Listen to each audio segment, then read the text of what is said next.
Les opérations militaires qui ont commencé le 17 octobre ont maintenant lieu essentiellement aux alentours de Mossoul et notamment dans les quartiers est de Mossoul. L'armée essaye d'avancer en direction du Tigre pour reprendre la plus grande partie de la ville.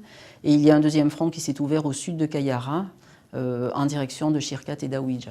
L'exode qui avait été attendu ou plutôt annoncé par la communauté internationale n'a pas eu lieu en tant que tel, puisqu'il était question dans les premiers jours des opérations militaires de potentiels déplacements de 250 à 300 000 personnes. Aujourd'hui, il y a environ 95 000 personnes qui se sont déplacées, principalement des villages qui entourent Mossoul, qui ont été vidés de leur population au fur et à mesure de l'avancée des troupes irakiennes.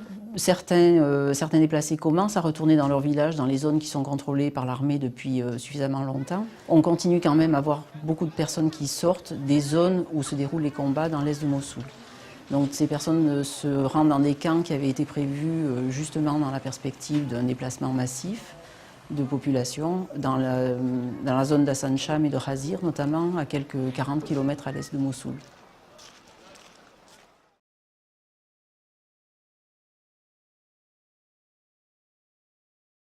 MSF a construit un hôpital à Kayara dans la perspective d'afflux de blessés dus au combat, mais aussi pour répondre à des besoins de la population qui a été privée de soins pendant plus de 2 années d'occupation d'ISIS. Dans cet hôpital, nous avons une salle d'urgence qui accueille aussi bien des urgences médicales que chirurgicales, qui accueille aussi bien des enfants que des femmes, que des hommes, tout type de traumatisme et d'urgences médicales. L'hôpital est également équipé d'une salle d'opération pour de la chirurgie.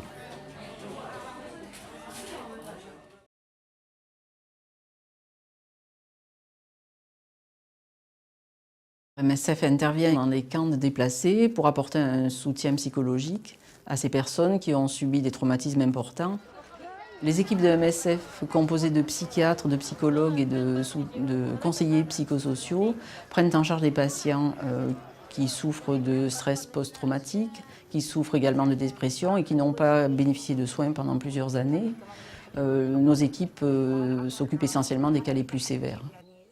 MSF essaye de prendre en charge le plus rapidement possible les personnes après leur arrivée dans les camps. Ces personnes, généralement, ont vécu dans des conditions difficiles durant leur occupation par Daesh. Elles ont également vécu des situations difficiles au moment des combats dans leur village ou proche de leur village ou dans Mossoul. Et toutes ces personnes déplacées subissent également le stress de se retrouver dans un camp loin de leur maison, loin de leurs conditions de vie habituelles.